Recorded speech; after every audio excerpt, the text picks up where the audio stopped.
Solo habíamos estado fuera 2 semanas. Un escape corto pero necesario a la costa, después de un año lleno de estrés y sacrificios. Mi hija, Lucía, nunca había visto el mar antes, y el viaje fue mi regalo para ella, y para mí misma. El pueblo costero de Tulum nos recibió con sus aguas turquesas y su aire salado, que parecía limpiar todos nuestros problemas.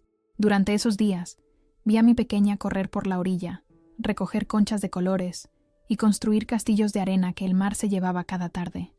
Su risa, tan clara como el agua, me hacía olvidar las preocupaciones que habíamos dejado atrás en nuestra pequeña casa en las afueras de Ciudad de México. Por primera vez en mucho tiempo, dormí sin el peso de las facturas pendientes, de los turnos extras en la cafetería, de las miradas condescendientes de mi madre y mi hermana cada vez que llegaba exhausta del trabajo. ¿Podemos vivir aquí para siempre, mamá?, me preguntó Lucía una tarde, mientras el sol comenzaba a esconderse y pintaba el cielo de naranja. Yo sonreí, acariciando su cabello negro que el viento había enredado. Algún día, mi cielo, le prometí, sabiendo que esas palabras eran más un sueño que una posibilidad real. El viaje de regreso fue largo. El autobús avanzaba lentamente por carreteras sinuosas, mientras Lucía dormía con la cabeza apoyada en mi hombro y una pequeña concha marina apretada en su puño. Yo miraba por la ventana, observando cómo el paisaje cambiaba, cómo los colores vibrantes de la costa se transformaban en el gris de la ciudad. Algo dentro de mí presentía que algo no estaba bien, pero decidí ignorarlo. Tal vez era solo el final inevitable de unas vacaciones que había deseado durante tanto tiempo. Cuando por fin llegamos a nuestra colonia, caminamos las 5 cuadras desde la parada del autobús hasta nuestra casa. La calle Jacarandas lucía igual que siempre. Los mismos perros callejeros, los mismos vecinos sentados en sus pórticos huyendo del calor, la misma señora Rosario vendiendo tamales en la esquina. Nada había cambiado, y sin embargo, todo se sentía diferente. Nuestra casa, pequeña pero siempre limpia y ordenada, se veía exactamente igual desde fuera. El jardín que tanto me había costado mantener seguía allí, con sus geranios rojos y sus helechos, la misma grieta en la acera que había prometido arreglar algún día. Incluso la puerta de metal azul descolorido por el sol parecía darme la bienvenida como siempre. «Vamos a ver a la abuela y a tía Carmen», exclamó Lucía, soltando mi mano y corriendo hacia la entrada. La seguí más despacio, arrastrando la maleta y tratando de ignorar esa sensación extraña que crecía en mi pecho. Abrí la puerta con mi llave y entré. La casa estaba demasiado silenciosa. Normalmente, a esta hora, mi madre estaría preparando la comida, la televisión estaría encendida con alguna telenovela, y mi hermana Carmen estaría hablando por teléfono, quejándose de su trabajo en la tienda de ropa del centro comercial. «¿Mamá? ¿Carmen?», llamé, dejando la maleta junto a la puerta. Nadie respondió. Lucía ya había corrido por el pasillo hacia nuestra habitación. La compartíamos desde que Carmen se había mudado con nosotras después de su divorcio, ocupando el pequeño cuarto que antes era solo para mi hija. No me importó en ese momento. Mi hermana estaba pasando por un mal momento y necesitaba apoyo. Además, a Lucía le encantaba dormir conmigo. Decía que así espantábamos juntas a los monstruos que vivían bajo la cama. Estaba a punto de seguirla cuando escuché su grito. Un sonido que jamás olvidaré, mezcla de sorpresa, confusión y un dolor tan profundo que me paralizó por un segundo. Corrí hacia ella, mi corazón latiendo tan fuerte que podía sentirlo en mis oídos. Cuando llegué a la puerta de nuestra habitación, la vi. Mi pequeña Lucía, de pie en medio de un espacio vacío. No estaba nuestra cama, ni la mesita donde hacíamos sus tareas. No estaban sus juguetes, ni su colección de piedras de colores, ni siquiera las cortinas amarillas que habíamos cosido juntas la primavera pasada mientras cantábamos canciones de Natalia Lafourcade. Lucía se giró hacia mí, sus ojos grandes y oscuros brillando con lágrimas contenidas. «Mami, ¿dónde están nuestras cosas?», susurró con una voz tan pequeña que apenas pude escucharla. Sentí que la sangre abandonaba mi rostro. Un frío repentino me recorrió la espalda mientras trataba de entender lo que estaba viendo. Las paredes, antes decoradas con dibujos de Lucía, estaban ahora desnudas. El suelo donde solíamos sentarnos a leer cuentos antes de dormir estaba vacío. Era como si nunca hubiéramos existido en ese espacio. Di un paso adelante, incapaz de hablar, incapaz de explicarle a mi hija algo que yo misma no entendía, y fue entonces cuando la vi. La pequeña caja de madera que guardaba bajo la cama, donde guardaba los ahorros de años de trabajo, también había desaparecido. «No entiendo, mami», dijo Lucía, y una lágrima resbaló por su mejilla redonda. «¿Alguien nos robó?». Antes de que pudiera responder, antes de que pudiera abrazarla y prometerle que todo estaría bien aunque no tuviera idea de cómo, escuché unos pasos en el pasillo. Pasos que conocía bien. El sonido de los tacones baratos de mi hermana golpeando contra el suelo de cerámica. Tomé a Lucía de la mano y la atraje hacia mí, preparándome para enfrentar lo que fuera que estaba por venir. Sentí su pequeño cuerpo temblar contra el mío, y supe que, pasara lo que pasara, tenía que ser fuerte. Por ella, por nosotras. Carmen apareció en el umbral de la puerta, con una sonrisa que nunca olvidaré. No era la sonrisa cálida de la hermana que me consolaba cuando éramos niñas, ni la sonrisa cómplice de cuando compartíamos secretos. Era una sonrisa fría, casi victoriosa, como si acabara de ganar un juego que yo ni siquiera sabía que estábamos jugando. «¡Por fin regresaron!», exclamó con un tono demasiado alegre para la escena que tenía frente a ella. Mi hija llorando, y yo, pálida como un fantasma. «¿Cómo estuvo Tulum?». «¿Se divirtieron?». Me quedé sin palabras, incapaz de procesar su actitud. ¿Cómo podía actuar con tanta normalidad cuando nuestra habitación estaba completamente vacía? «Carmen», logré articular finalmente. «¿Dónde están nuestras cosas?». Mi hermana arqueó una ceja perfectamente delineada y miró alrededor de la habitación, como si recién notara que estaba vacía. Luego soltó una pequeña risa que me heló la sangre. «¿Esta habitación? Ahora es mía», dijo con un tono casi infantil, juguetón. «Vendí todo lo que había aquí, y saqué buen dinero. Esos muebles viejos valían más de lo que pensaba». Sentí que el piso se movía bajo mis pies. ¿Había escuchado bien? ¿Mi propia hermana había vendido nuestras pertenencias? Todas nuestras cosas, incluyendo los juguetes de Lucía, los recuerdos que habíamos acumulado a lo largo de los años, la ropa que nos costó tanto comprar. ¿Qué estás diciendo?», tartamudeé, apretando más fuerte la mano de Lucía, quien sollozaba silenciosamente a mi lado. «Ay, no pongas esa cara», respondió Carmen, haciendo un gesto despreocupado con la mano. Sus uñas largas y rojas brillaron bajo la luz que entraba por la ventana. «Sabías que esto iba a pasar eventualmente. Esta casa es demasiado pequeña para todos, y mamá y yo decidimos que necesitábamos hacer algunos cambios mientras ustedes no estaban». «¿Mamá?». La mención de mi madre me devolvió a la realidad. «¿Dónde está ella?». Como si la hubiera invocado, escuché el sonido familiar de las chanclas de mi madre arrastrándose por el pasillo. Apareció detrás de Carmen, secándose las manos con un trapo de cocina. Su rostro, marcado por años de trabajo duro y sacrificios, mostraba una expresión que conocía demasiado bien, esa mezcla de indiferencia y desdén que reservaba exclusivamente para mí. «Ya era hora de que regresaran», dijo mi madre, mirándome de arriba a abajo como evaluando mi apariencia después del viaje. «¿Cómo está mi nieta preferida?», añadió, dirigiéndose a Lucía con un tono completamente distinto, dulce y cariñoso. Pero Lucía, siempre tan perceptiva para sus 7 años, se escondió detrás de mí, rechazando por primera vez el afecto de su abuela. «Mamá», dije, tratando de mantener la calma, «¿qué está pasando? ¿Por qué nuestra habitación está vacía? ¿Dónde están nuestras cosas?». Mi madre hizo ese sonido con la lengua, ese chasquido de desaprobación que me había acompañado toda mi vida. «Tu hermana está embarazada, querida. Es justo que tenga su propio espacio. Ustedes pueden dormir en la sala por ahora». Las palabras cayeron sobre mí como un balde de agua fría. ¿Embarazada? ¿Carmen estaba esperando un bebé? Y más importante aún, ¿eso justificaba que nos despojaran de todo lo que teníamos? ¿Embarazada?, repetí, mirando a mi hermana que ahora acariciaba su vientre todavía plano con una expresión de orgullo. 3 meses, confirmó Carmen con una sonrisa radiante. Rodrigo y yo vamos a casarnos el próximo mes. Él se mudará aquí, y necesitamos espacio para el bebé. Rodrigo, el mismo hombre que la había dejado hacía solo 6 meses, el mismo que le había sido infiel con su mejor amiga, el mismo que nunca le había dado ni un peso para ayudarla. Y ahora, de repente, iban a formar una familia, en nuestra casa, en nuestra habitación. ¿Y nuestras cosas? Insistí, sintiendo cómo la rabia comenzaba a reemplazar al shock inicial. ¿Qué hicieron con todo? La ropa de Lucía, sus juguetes, sus libros del colegio. Carmen se encogió de hombros. La mayoría lo vendí en el mercado de pulgas de la Lagunilla. Lo que no se vendió, lo regalé a la iglesia. No te preocupes. Guardé algunas cosas de la niña en una caja. Está en el patio. ¿Una caja?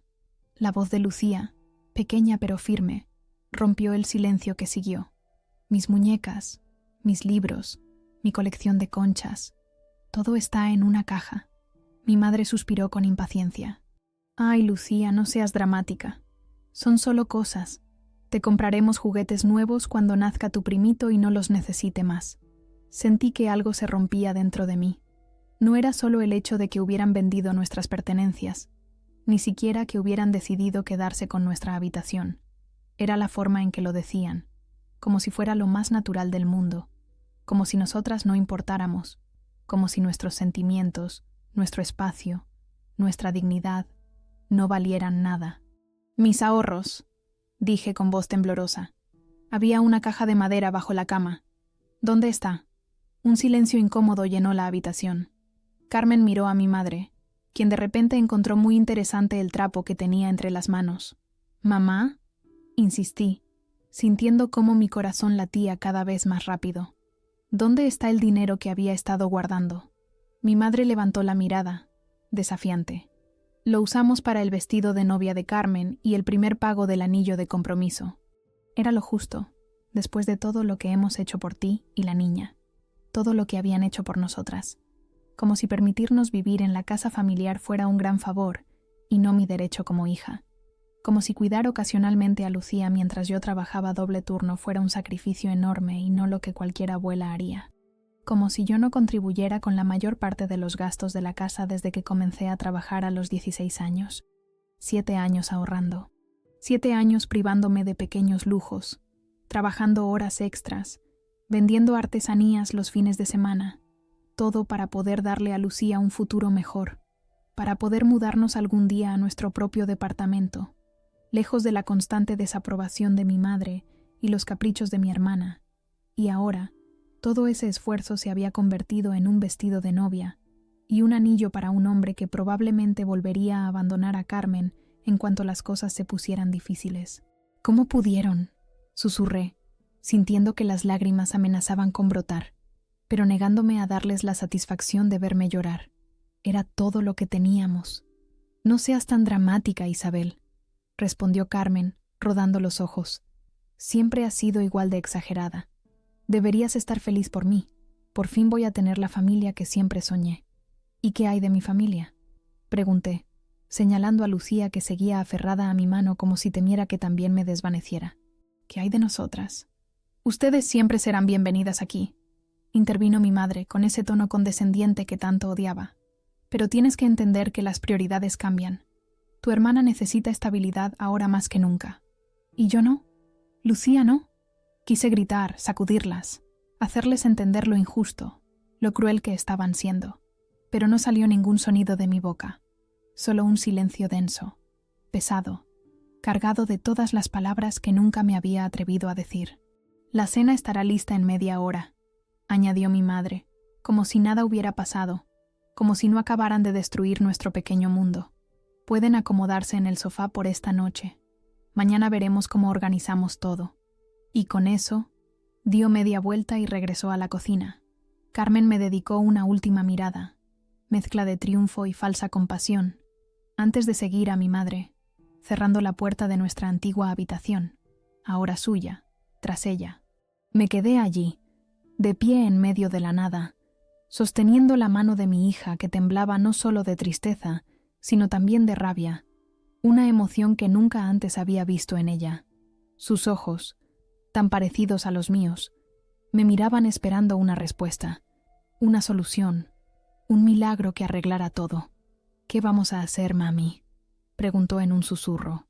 Respiré profundo, tratando de controlar el torbellino de emociones que me consumía. Y en ese momento, mirando a los ojos de mi hija, tomé una decisión que cambiaría nuestras vidas para siempre. No discutí, no grité, no les di la satisfacción de verme derrumbar. Simplemente miré a Lucía. Sequé con mi pulgar la lágrima que resbalaba por su mejilla y le sonreí lo mejor que pude. «Vamos afuera a buscar esa caja», le dije en voz baja. «Después, tú y yo vamos a dar un paseo». Lucía asintió, confundida, pero confiando en mí como siempre lo había hecho. Salimos de la habitación vacía, pasando junto a la cocina donde mi madre preparaba la cena como si nada hubiera ocurrido, tarareando una vieja canción de Juan Gabriel que solía cantarme cuando era pequeña. Carmen estaba sentada en el sofá, hablando por teléfono, probablemente con Rodrigo, riendo tontamente. Ninguna de las dos nos prestó atención mientras nos dirigíamos al pequeño patio trasero. La caja estaba allí, junto al lavadero. Una caja de cartón desgastada, de esas que dan en el supermercado, con la palabra Lucía escrita con plumón negro. Lucía corrió hacia ella y la abrió, esperanzada. Su rostro se ensombreció al ver el contenido. Apenas unos cuantos libros de cuentos, su mochila escolar ya vieja, y 2 muñecas de trapo que ella misma había hecho con retazos de tela. Nada de su colección de conchas marinas, ni de los pequeños tesoros que había ido acumulando a lo largo de sus 7 años de vida. Nada de los regalos que con tanto esfuerzo le había comprado en fechas especiales. «Es todo lo que queda», murmuró, sosteniendo una de las muñecas contra su pecho. Asentí, sintiendo cómo la determinación crecía dentro de mí. «Entonces es todo lo que necesitamos por ahora». Tomé la pequeña maleta con la que habíamos viajado a Tulum, que aún tenía dentro los trajes de baño, un par de mudas de ropa y los lápices de colores con los que Lucía había dibujado paisajes marinos durante nuestras vacaciones. Metí en ella los pocos objetos de la caja que valía la pena conservar y cerré la maleta. «¿Nos vamos?», preguntó Lucía, con una mezcla de miedo y esperanza en su voz. «Sí, mi amor. Nos vamos». No entré a despedirme. No dejé una nota. No necesitaba explicar nada a quienes jamás habían tratado de entenderme. Solo tomé la maleta con una mano y a Lucía con la otra, y salimos por la puerta principal. Carmen estaba de pie en el umbral de la cocina, observándonos con una expresión confusa. Por primera vez, vi un destello de duda en sus ojos, como si de repente no estuviera tan segura de lo que había hecho. Esperaba que yo gritara, que montara una escena, que suplicara. Mi silencio la desconcertó más que cualquier reclamo. «¿A dónde van?», preguntó, con un tono que intentaba sonar despreocupado, pero que no lograba ocultar su nerviosismo. «De paseo», respondí, sin mirarla directamente. «No nos esperen para cenar». Mi madre ni siquiera salió a vernos. Probablemente pensaba que era otro de mis dramas, como ella los llamaba, que regresaríamos en unas horas, hambrientas y arrepentidas, dispuestas a aceptar las nuevas condiciones, a dormir en el sofá, a conformarnos con las sobras de nuestra propia vida. Pero esta vez era diferente. Esta vez, algo se había roto definitivamente dentro de mí. No era solo la pérdida material, ni siquiera el dinero ahorrado con tanto esfuerzo. Era la traición, la forma en que habían borrado nuestra existencia, como si no valiéramos nada, como si fuéramos prescindibles, invisibles. Caminamos en silencio hasta la parada del autobús. El sol comenzaba a ponerse, tiñendo el cielo de un naranja intenso, similar al que habíamos visto en las playas de Tulum. Lucía caminaba a mi lado, insegura pero valiente, lanzando miradas ocasionales hacia atrás, hacia la única casa que había conocido. «¿Ya no vamos a vivir con la abuela y la tía Carmen?», preguntó finalmente, mientras esperábamos el autobús. «No, mi cielo», respondí con suavidad. «Vamos a buscar nuestro propio lugar, uno donde nadie pueda quitarnos lo que es nuestro». «¿Estás enojada con ellas?», pensé en la pregunta. ¿Estaba enojada? Sí, claro que lo estaba. La rabia bullía dentro de mí como lava. Pero había algo más profundo y doloroso. Una tristeza inmensa por darme cuenta, finalmente, de que nunca había tenido el amor incondicional de mi familia, que para ellas siempre había sido la hija problemática, la hermana molesta, la que no merecía el mismo respeto ni consideración. «Estoy triste», respondí honestamente, «pero también estoy segura de que tú y yo vamos a estar bien». El autobús llegó, chirriando al detenerse frente a nosotras. Subimos y pagué 2 boletos con el poco dinero que me quedaba. Nos sentamos en la parte trasera, junto a la ventana.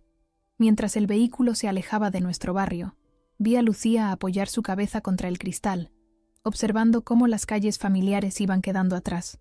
¿A dónde vamos?, preguntó, sin apartar la mirada de la ventana. Era una buena pregunta. No tenía un plan.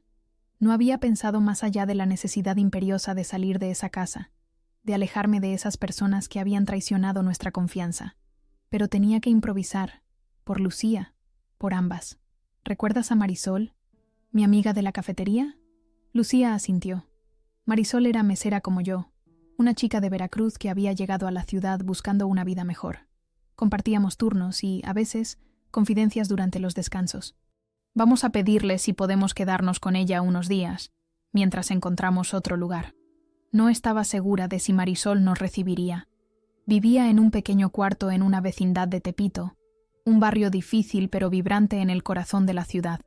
Apenas nos conocíamos fuera del trabajo, pero era la única persona que se me ocurría en ese momento. La única que tal vez entendería, que no juzgaría, que no haría preguntas incómodas. El trayecto fue largo.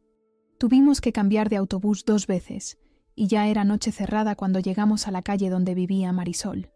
Lucía estaba cansada, arrastrando los pies mientras caminábamos por callejones estrechos llenos de puestos ambulantes que recogían su mercancía después de un largo día de ventas.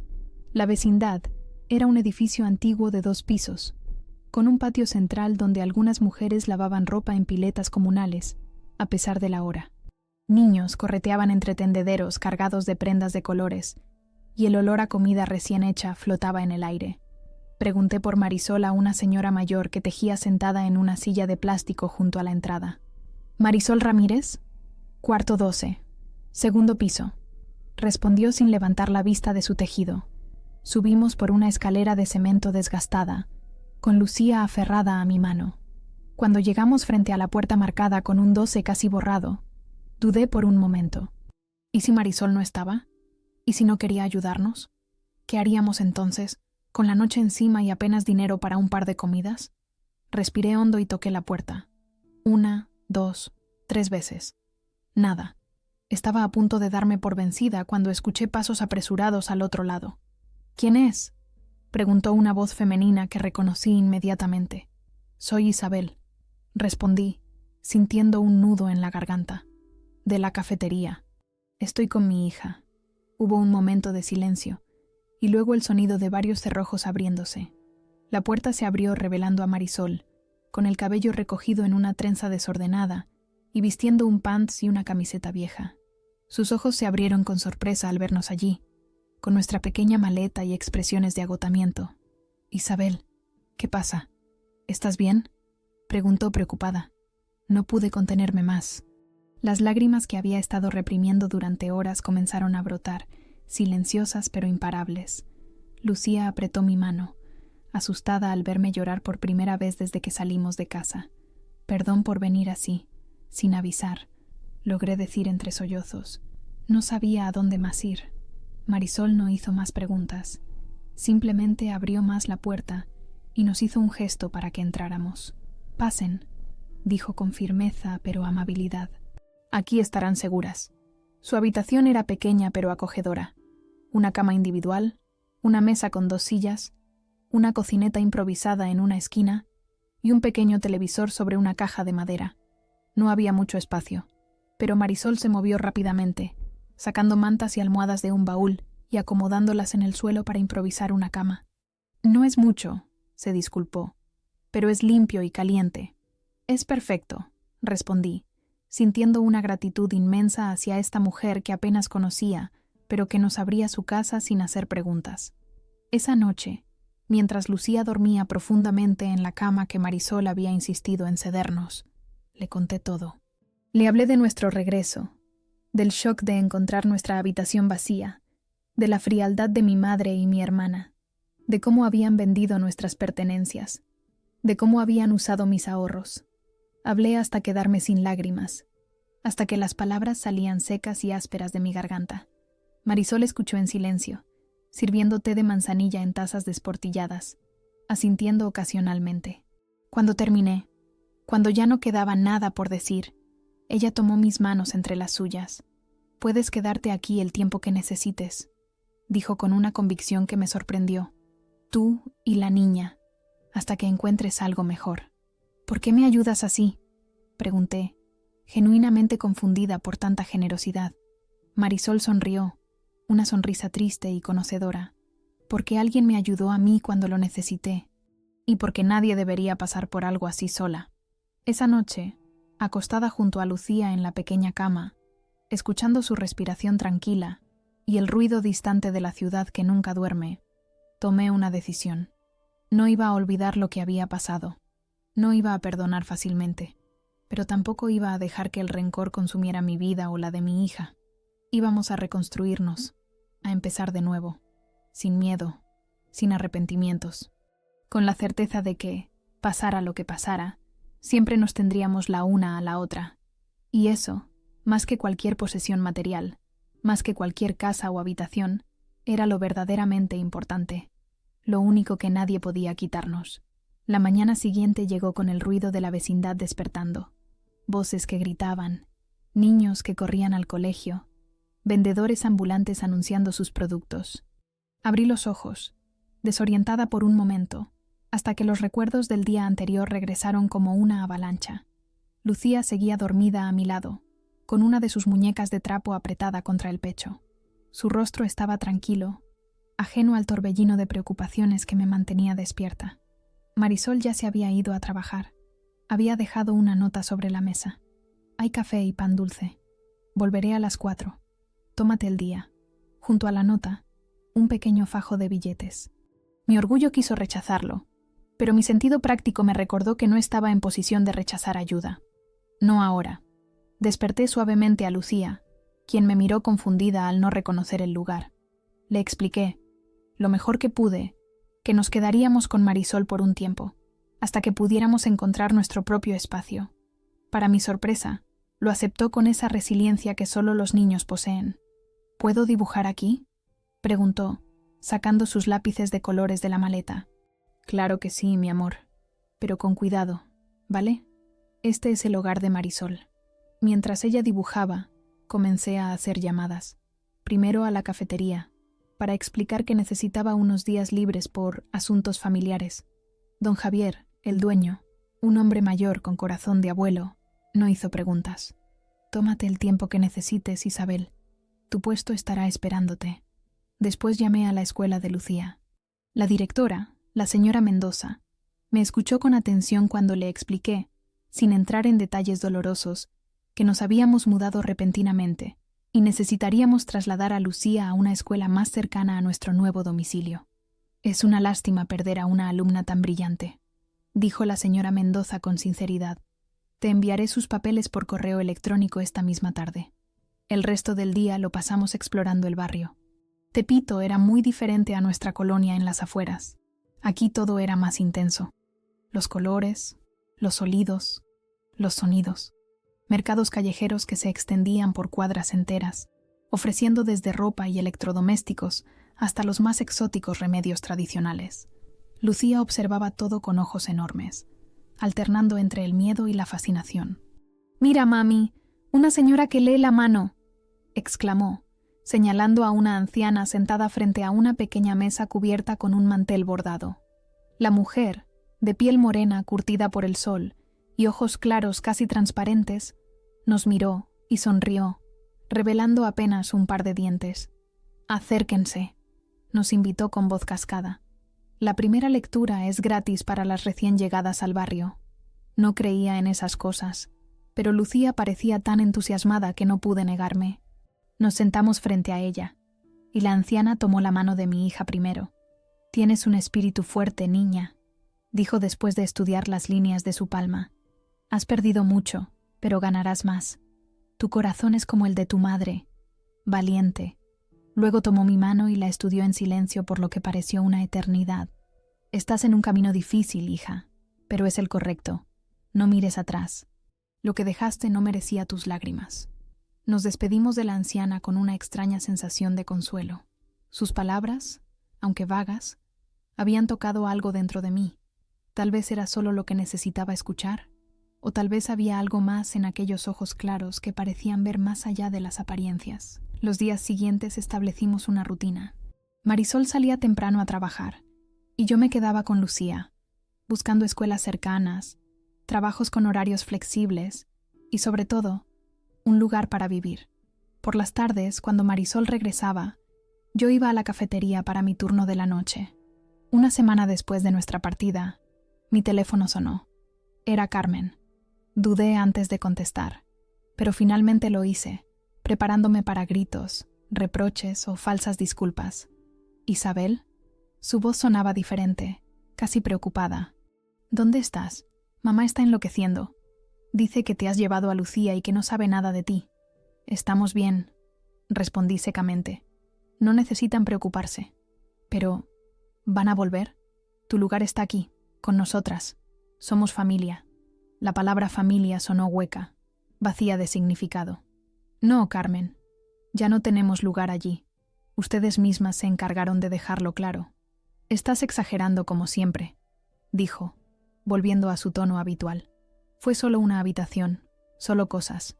Puedes conseguir otras. No se trata de las cosas, Carmen. Se trata de respeto, de confianza, y ustedes rompieron ambas cosas. Hubo un largo silencio, y luego un suspiro. Al menos dinos dónde están. Mamá quiere ver a Lucía. Cuando estemos establecidas, les haré saber. Por ahora necesitamos espacio. Colgué antes de que pudiera decir algo más. No quería escuchar excusas ni promesas vacías. Necesitaba concentrarme en lo que teníamos por delante, no en lo que habíamos dejado atrás. La oportunidad llegó 2 semanas después. Don Javier me llamó una tarde, justo cuando empezaba a desesperarme por la falta de opciones habitacionales accesibles. Isabel, ¿recuerdas a mi hermana, doña Consuelo? Tiene un pequeño departamento en la colonia Guerrero que está desocupado. No es nada lujoso, pero es seguro y el precio es justo. Me comentó que busca inquilinos de confianza, y pensé en ti y en la pequeña. Esa misma tarde, Lucía y yo fuimos a ver el lugar. Era un departamento diminuto en el 3er piso de un edificio antiguo. Una habitación, un baño pequeño, y un espacio que hacía las veces de cocina y sala. Las paredes estaban descascaradas en algunas partes, y la tubería hacía ruidos extraños, pero tenía luz natural y una pequeña ventana que daba a un patio interior donde crecía un jacarandá. Doña Consuelo, una mujer mayor de gestos bruscos pero mirada amable, nos mostró el lugar sin muchas ceremonias. Mi hermano dice que eres trabajadora y responsable. El primer mes ya está pagado como garantía. Si necesitas pintar o arreglar algo, solo avísame. Esa noche, acostada junto a Lucía en la cama de Marisol por última vez, le conté sobre nuestro nuevo hogar. Sus ojos se iluminaron cuando le dije que podría decorar las paredes como quisiera. ¿Puedo pintar estrellas? ¿Como las que veíamos en la playa? Todas las estrellas que quieras, mi amor. Nos mudamos al día siguiente, con poco más que nuestra maleta de viaje y algunas bolsas con ropa que Marisol nos había regalado. El departamento estaba vacío, sin muebles, pero eso no importaba. Era nuestro espacio, nuestro nuevo comienzo. Con mi primer sueldo completo en la cafetería, compré un colchón que colocamos directamente en el suelo. Durante el día servía de sofá, y por la noche, de cama. También compré algunas ollas y platos en el mercado de segunda mano, y una pequeña mesa plegable donde Lucía podía hacer sus tareas. Poco a poco, el espacio comenzó a sentirse como un hogar. Lucía, fiel a su palabra, pintó estrellas en las paredes con pintura que don Javier nos había regalado. Yo comencé a tejer pulseras por las noches, después de acostar a Lucía, recordando la habilidad que mi abuela me había enseñado cuando era niña.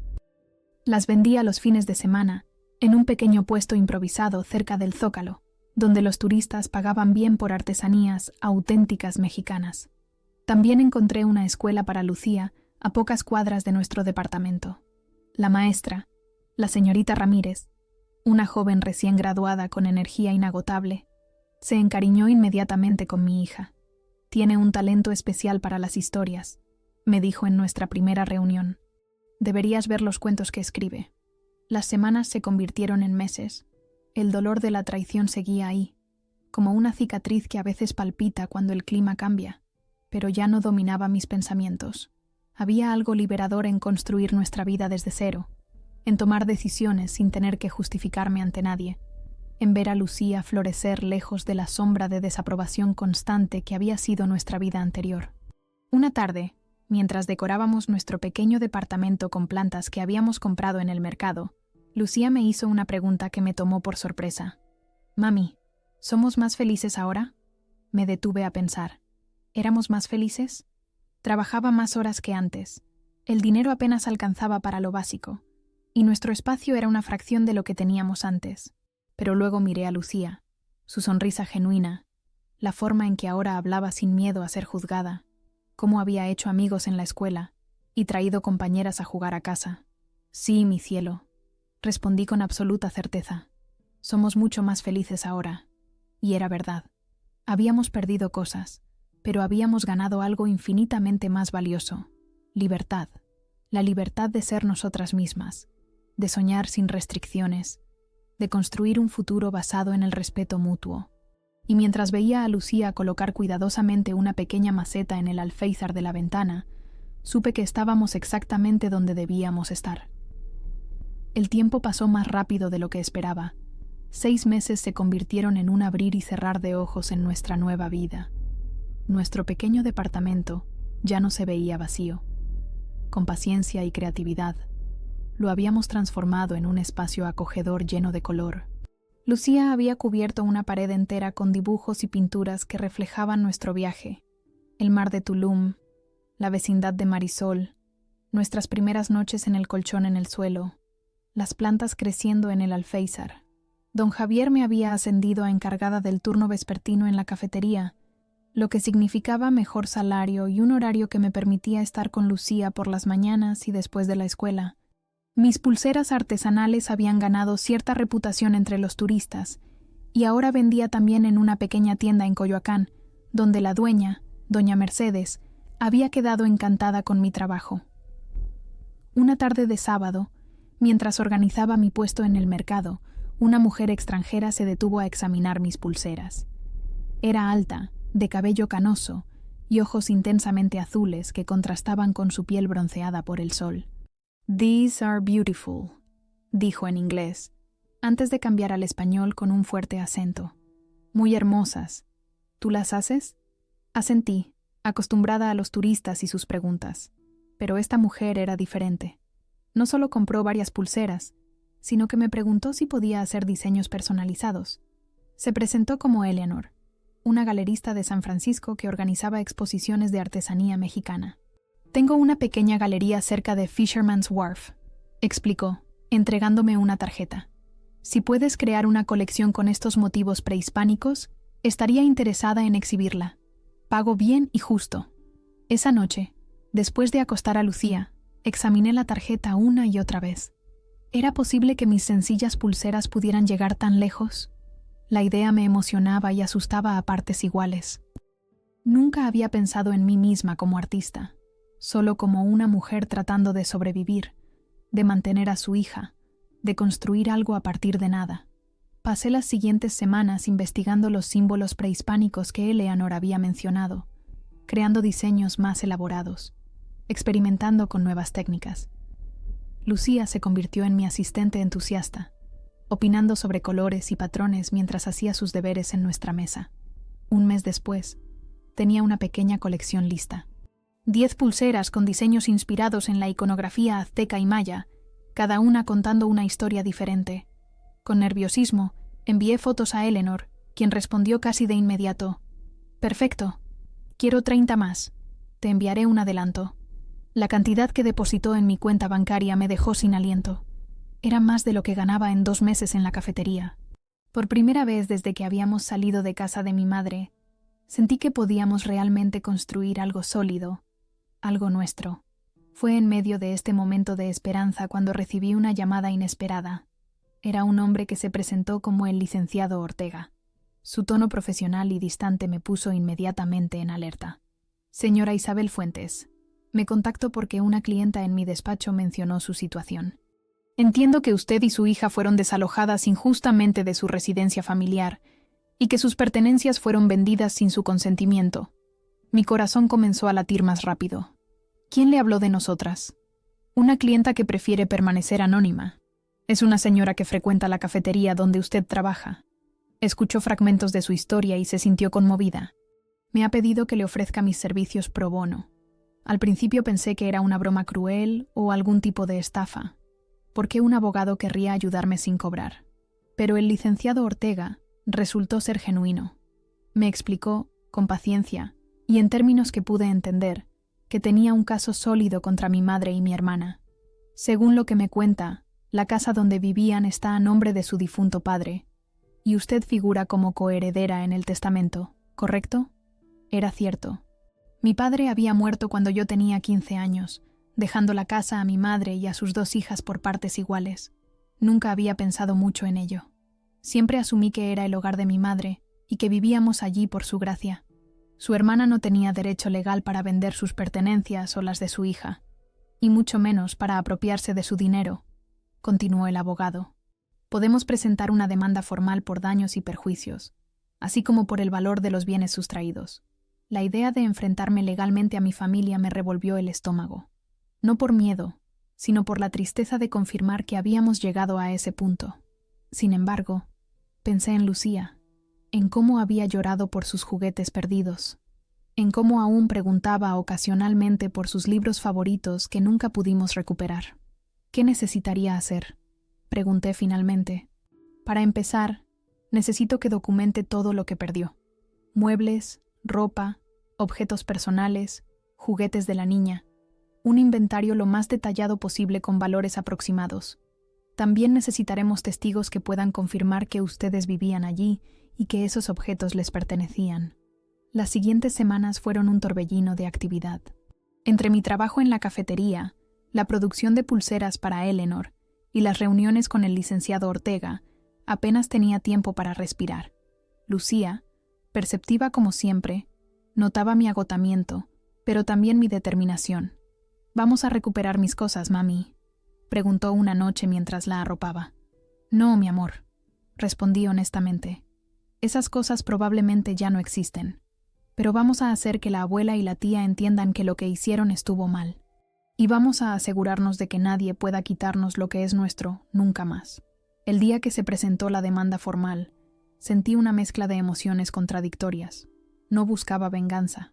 El rencor ya no ocupaba un lugar central en mi vida. Pero sí quería justicia. No solo por mí, sino por Lucía. Quería que mi hija creciera sabiendo que hay consecuencias cuando alguien te lastima, que no tienes que agachar la cabeza y aceptar el maltrato, incluso si viene de tu propia familia. La reacción no se hizo esperar. Carmen llamó, histérica, gritando que cómo me atrevía a demandarlas, que éramos familia, que estaba siendo malagradecida después de todo lo que habían hecho por nosotras. ¿Todo lo que hicieron por nosotras?, repetí, manteniendo la calma. ¿Te refieres a vender nuestras cosas sin permiso? ¿A robar mis ahorros? ¿A dejarnos sin un lugar donde dormir? Exageras como siempre, chilló. Solo fueron cosas materiales. Además, nunca dijiste que no podíamos usar tu habitación. Te fuiste sin decir nada. ¿Qué esperabas que hiciéramos? Esperaba respeto, Carmen. El mismo que yo siempre les mostré a ustedes. Mi madre también llamó. Su enfoque fue diferente. Intentó manipularme con culpa, recordándome todo lo que había sacrificado por mí, cómo me había criado sola después de la muerte de papá, cómo había trabajado duramente para darme educación. «Y así es como me pagas», dijo con voz quebrada. «Llevándote a mi nieta lejos y ahora demandándome. ¿Qué dirán los vecinos? ¿En qué estás pensando, Isabel?» «Estoy pensando en mi hija», respondí firmemente, «en enseñarle que merece respeto y que nadie tiene derecho a quitarle lo que es suyo, ni siquiera su familia». La llamada terminó con mi madre llorando y yo sintiendo un peso enorme en el pecho. No era fácil mantenerme firme, pero cada vez que dudaba, recordaba la cara de Lucía aquella tarde cuando descubrimos la habitación vacía. Recordaba su confusión, su dolor, la forma en que había preguntado por qué alguien le haría algo así. El proceso legal avanzó lentamente. Hubo audiencias preliminares, intercambio de documentos, declaraciones juradas. En cada paso, el licenciado Ortega me aseguraba que teníamos un caso sólido. No pedíamos una compensación exorbitante, solo el valor justo de lo que habíamos perdido y el reconocimiento del daño emocional causado. Un día, inesperadamente, recibimos una oferta de acuerdo.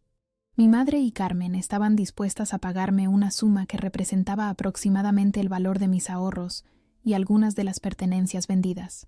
No era todo lo que pedíamos, pero era un reconocimiento implícito de su culpa. «¿Qué piensas?», preguntó el licenciado Ortega mientras estudiábamos la propuesta en su despacho. «Podemos seguir adelante con el juicio, pero los procesos familiares pueden ser largos y desgastantes. Esta oferta no es ideal, pero es sustancial». Reflexioné sobre lo que realmente quería de todo esto. No era el dinero, aunque ciertamente nos ayudaría. No era castigar a mi madre y a Carmen, aunque parte de mí sentía que lo merecían. Era algo más profundo. Quería cerrar ese capítulo, liberarme de esos lazos tóxicos que seguían arrastrándome hacia el pasado. «Aceptaré con una condición», dije finalmente. «Quiero que el acuerdo especifique claramente que renuncio a cualquier derecho sobre la casa familiar. No quiero nada que me ate a ellas nunca más». El licenciado me miró sorprendido. «La casa es un bien valioso, Isabel.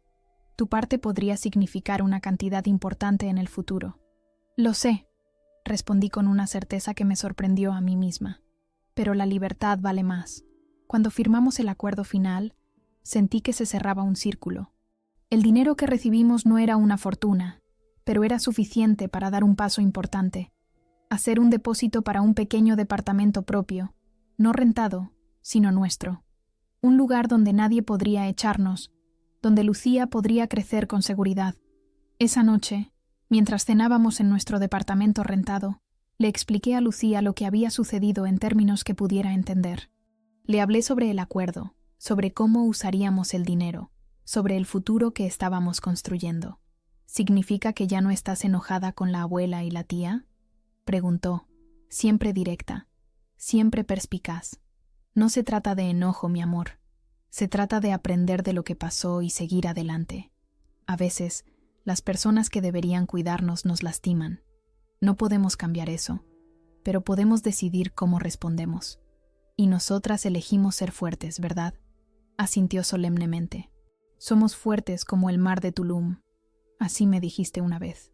Sonreí, recordando esas palabras que le había susurrado durante nuestra primera noche en el colchón en el suelo, cuando las lágrimas aún eran frecuentes y el futuro parecía incierto. Exactamente, fuertes como el mar y libres como las gaviotas que vuelan sobre él. El nuevo departamento estaba en Coyoacán, un barrio vibrante lleno de historia y cultura. Era pequeño pero luminoso, con 2 habitaciones. 2. Y un balconcito donde pusimos plantas y una silla mecedora que encontramos en un mercado de antigüedades. Lo más importante, era nuestro. Mi nombre y solo mi nombre en el contrato de compraventa. Nuestro refugio, nuestro castillo. La vida continuó tomando un ritmo agradable. La colección de pulseras para Eleanor fue un éxito en San Francisco, y pronto me pidió más diseños, esta vez para collares y aretes. Don Javier me ofreció ser socia de una nueva cafetería que planeaba abrir cerca del Museo Frida Kahlo, reconociendo mi trabajo duro durante estos años. Lucía florecía en la escuela, destacando especialmente en literatura y arte.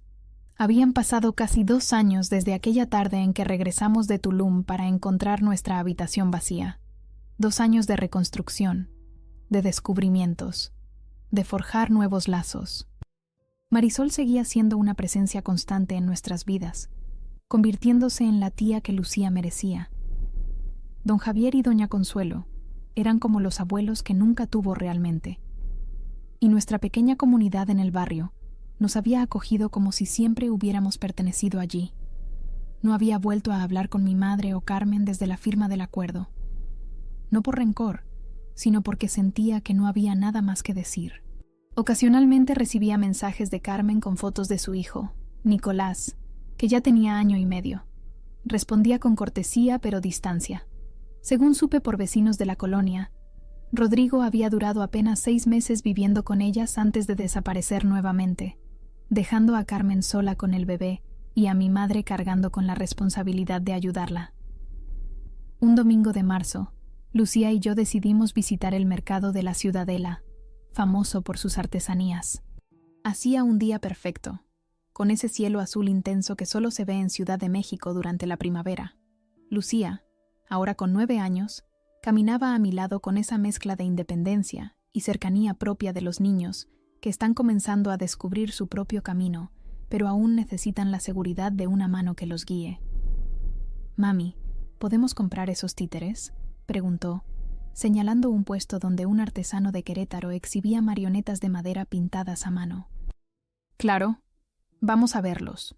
Mientras Lucía examinaba las marionetas con el artesano, quien pacientemente le explicaba cómo se hacían, yo observaba a la gente pasar. Familias, parejas, turistas tomando fotos, vendedores pregonando sus mercancías, la vida bullendo a mi alrededor. Y entonces las vi. Carmen empujaba un cochecito donde supuse que iba Nicolás.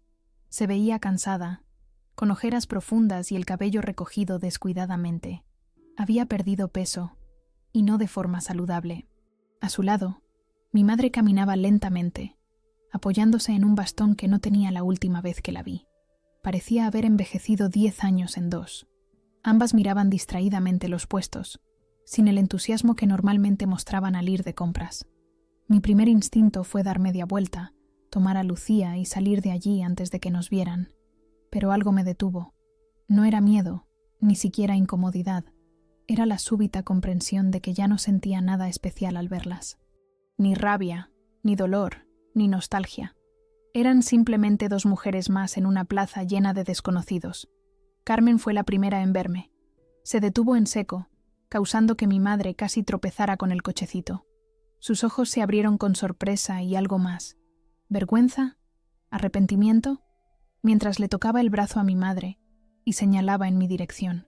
Mi madre me miró y por un momento pareció que iba a acercarse, pero entonces su expresión cambió. Desvió la mirada, fingiendo no haberme visto, y tiró del brazo de Carmen para seguir caminando en dirección contraria. Lucía, que había terminado de examinar las marionetas y sostenía orgullosamente la que había elegido, siguió mi mirada y las vio. «Mami, ¿esa no es la abuela y la tía Carmen?», dijo, su voz mezclando curiosidad y algo de recelo. «Sí, mi cielo, son ellas. ¿Por qué se están yendo? ¿No nos vieron?»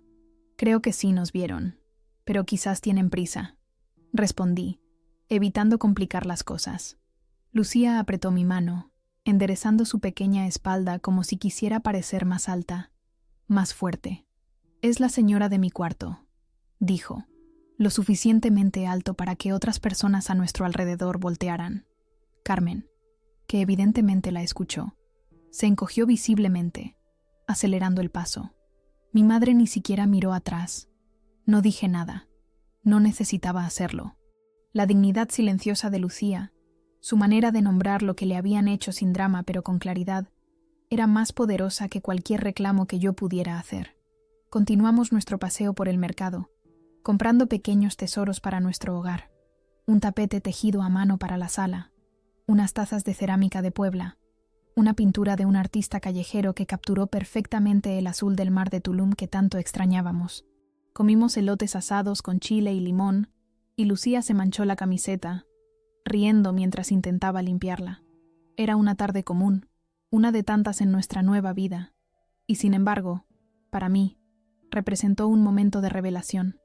Vi a mi hija moverse por el mundo con confianza, sin la sombra de inseguridad que yo había cargado durante toda mi infancia y juventud. La vi interactuar con los vendedores, preguntar precios, negociar con gracia improvisada, ser amable pero firme cuando algo no le interesaba. La vi, sobre todo, reconocer a quienes le habían hecho daño y nombrarlos sin miedo, sin titubear, para luego continuar su día sin permitir que esa presencia alterara su alegría. Sin drama, sin victimismo, simplemente constatando un hecho. La señora de mi cuarto, una extraña que una vez le quitó algo pero que ya no tenía poder sobre ella. De regreso a casa, mientras el sol comenzaba a ponerse y las luces de la ciudad se encendían una a una, Lucía rompió el silencio que se había instalado entre nosotras. «Mami, ¿crees que algún día tendremos que vivir otra vez con la abuela y la tía?» La pregunta me sorprendió. Hacía mucho que no hablábamos de ellas, que no mencionábamos la posibilidad de un reencuentro o una reconciliación. «No, mi amor, nunca tendremos que vivir con ellas otra vez». «¿Por qué lo preguntas?», se encogió de hombros, mirando por la ventana del taxi. A veces tengo sueños donde regresamos a la casa vieja y todas nuestras cosas han desaparecido otra vez, y tengo miedo, pero luego recuerdo que tenemos nuestro departamento y me siento mejor. Mi corazón se encogió. A pesar de todo nuestro esfuerzo por construir una vida nueva y estable, el trauma de aquella tarde seguía presente en los sueños de mi hija.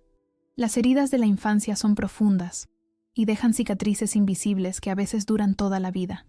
Lucía, mírame, dije, tomando su barbilla con suavidad para que nuestros ojos se encontraran. Te prometo que nunca más permitiré que alguien nos quite lo que es nuestro. La casa donde vivimos ahora es nuestra, y solamente nuestra. Nadie puede echarnos, nadie puede vender nuestras cosas. Estamos seguras. Asintió, y vi en sus ojos que me creía. No solo porque era su madre, y los niños tienden a creer las promesas de sus padres, sino porque había visto evidencia tangible de que yo cumplía mis palabras. Le había prometido reconstruir nuestras vidas después de aquel día terrible, y lo habíamos hecho. Le había prometido un hogar propio, y ahora lo teníamos. Además, añadí, mira todo lo que hemos logrado juntas. Tenemos amigos que nos quieren de verdad. Tenemos trabajo que disfrutamos. Tenemos nuestro departamento lleno de cosas que elegimos nosotras. Tenemos plantas que crecen en nuestro balcón y libros que llenan nuestros estantes. Pero sobre todo, nos tenemos la una a la otra. La sonrisa de Lucía iluminó el taxi más que todas las luces de neón que pasaban por la ventana. Y tengo mi nueva marioneta, dijo, levantando el pequeño títere de madera que habíamos comprado en el mercado. Se va a llamar Libertad. Es un nombre perfecto, respondí, sintiendo que los ojos se me llenaban de lágrimas. No de tristeza, sino de un orgullo tan profundo que apenas podía contenerlo. Esa noche, mientras Lucía dormía abrazada a su nueva marioneta, me senté en el balcón de nuestro departamento, mirando las luces de la ciudad extenderse hacia el horizonte como un reflejo invertido del cielo estrellado. Pensé en el camino recorrido, en cómo algo tan doloroso como lo que nos había pasado podía, con el tiempo y la perspectiva adecuada, convertirse en el catalizador de una vida mejor.